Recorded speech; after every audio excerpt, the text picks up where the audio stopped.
Hey guys, welcome back to my channel. Today I'm going to be doing a book haul of all the books I bought off of Thriftbook. So I'm really excited because some of these books I've been waiting to read for a minute or I've had on my list for a while. So I'm excited to show you guys the books I got.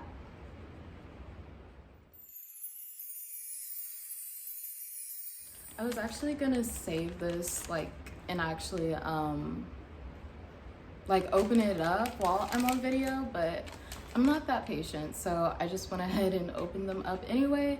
But I did tell my brother to put them back in the bags and scramble them up, so it's kind of a little bit of a surprise. But yeah, let's see what book I'm gonna pull out first. Okay, so the first book we have is The Husband's Secret by Liane Moriarty. Hopefully I pronounced that right. I'm bad with names, but from my understanding, it's about a man who writes a letter that's not to be opened until after his death. And the letter contains some of his deepest, darkest secrets. And so his wife, Cecilia Fitzpatrick, is the successful businesswoman. She's a pillar in her community. She has the spotless life. Everything's perfect until, she reads this letter. And so this letter not only changes her life, but the lives of other women she has never met before. So they're all going to be facing some type of repercussions from this letter. So I really wanted to read this book for a minute. I loved Big Little Lies by the author, and I just also love suburbia books where everything's pretty much perfect, but then it turns upside down. So I'm definitely excited to read this book. I won't be reading it anytime soon just because I'm saving it for a series I want to do, but you guys will just have to see what that is. Let's go on to the next book.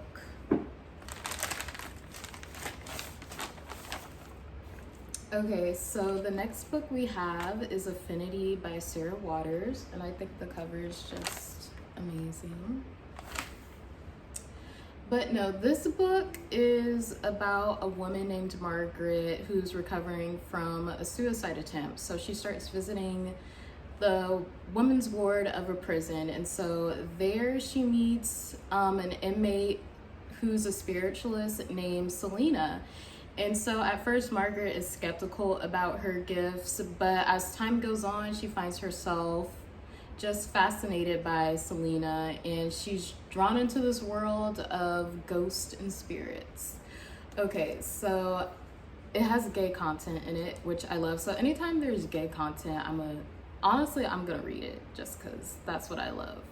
But I heard it's has a little bit of gothic in it from the reviews I read, so I'm definitely looking forward to that. And then I love the cover. It's different from the covers I saw on the internet, but I love it regardless. Yeah.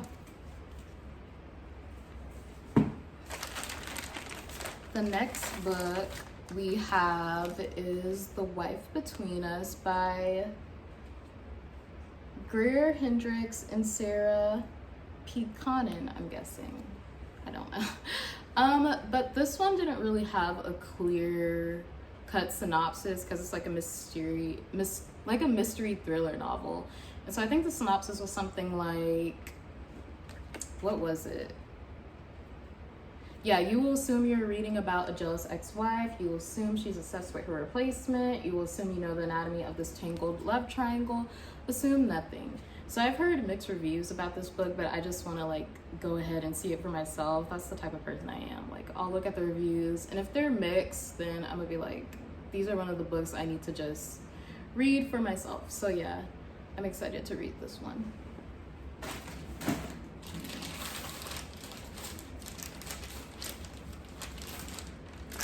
Let's go off to the second bag, y'all.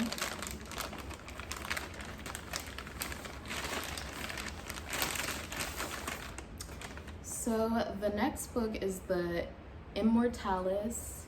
I think that's how you pronounce it. You know what, guys? By now y'all know I don't know how to pronounce nothing. The Immortalis by Chloe Benjamin. And so in this book, it's 1969 in New York City's Lower East Side. And so there's word of this mystic woman who can tell you your future and tell you when you'll die. So the Gold Children, 4 adolescents, they sneak out to hear their fortunes, and these prophecies inform their next 5 decades. So I'm definitely excited to read this one. It definitely sounds like a character-driven novel, and I love books that span over years and years and like decades and stuff, so you can like really see the characters grow and develop. I don't think I had this on my list before, or maybe I did, but somehow it popped up somewhere and I'm like, okay, this looks kind of interesting. So yeah, I actually feel like this is one of those books where I'll give it a 5 stars. Who knows? Okay, so the next book is, if I can get it out of here.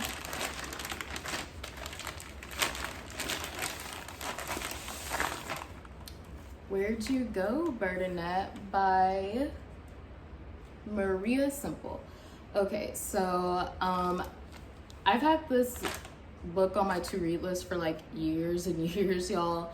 And I found out recently there's a Hulu adaptation of it, and I usually like to read the books first before I read the TV adaptation.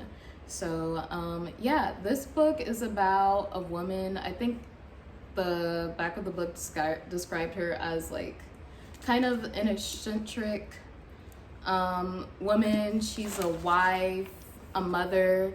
And so one day, you know, she mysteriously disappears, and so it's up to her 15-year-old daughter, B, to compile all these documents and messages to figure out where the heck she went.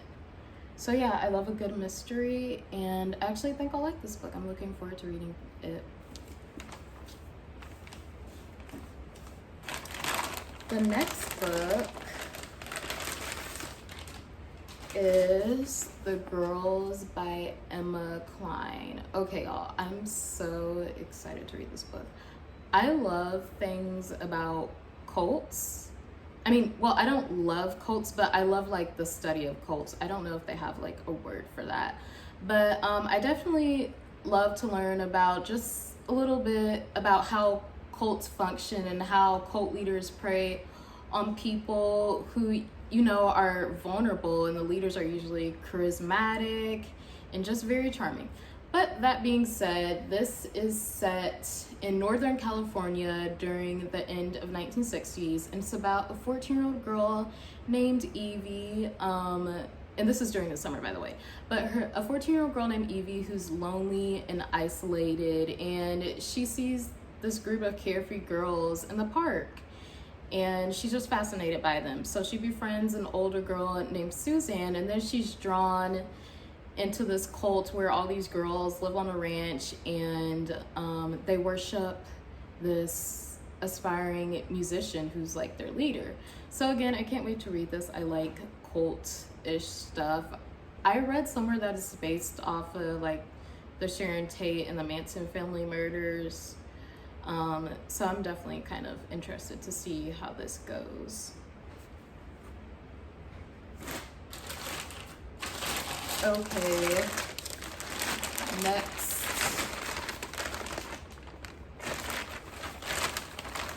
Okay. So this book is The Saturday Night Ghost Club by Craig Davidson. And this is set, I believe, 1980s Niagara Falls. I don't know what it is about like books that are set in certain decades. I guess that's my thing. I'm just realizing now when I'm like reading all these books and stuff. The Saturday Night Ghost Club, from what I remember, it's about a boy named Jake who hangs out with his uncle Calvin, who's like this conspiracy theory and occult enthusiast.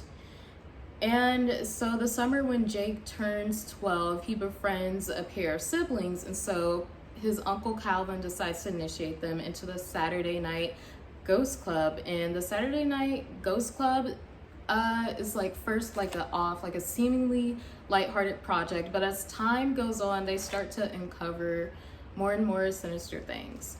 So yeah, I don't have nothing else to really say besides like the other books. Like, I'm excited to read this, definitely. It looks fun, and I kind of like the pages, how, I don't know how you would describe that, but yeah.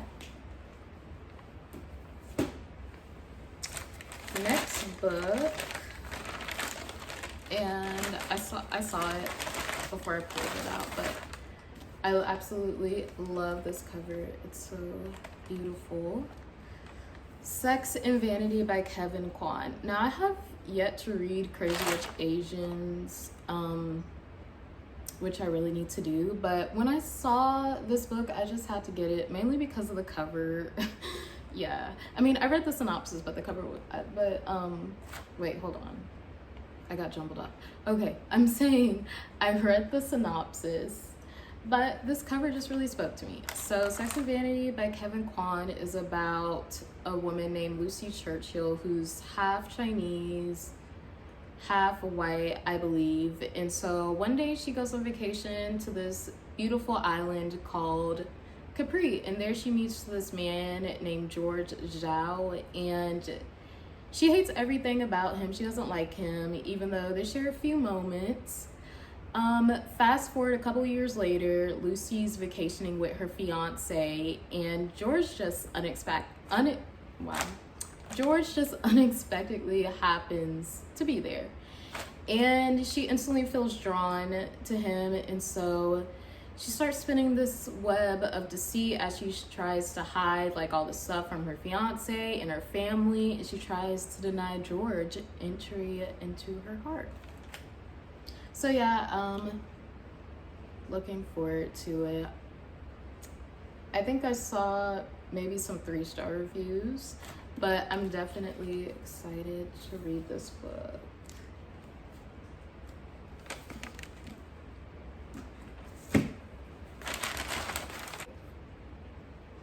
Okay, the next book is SixFour by Yokoyama Hideo, and it's set in late 1989 in Tokyo, Japan.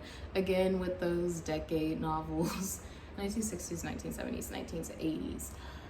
But that being said, it's about a Tokyo schoolgirl who's 7 years old and is kidnapped. And so her parents never learn of the kidnapper's identity, and they never see their daughter again. So for the 14 years that follow, the Japanese public view the case as a botched investigation. They call it the SixFour case, and they view the authorities as a failure.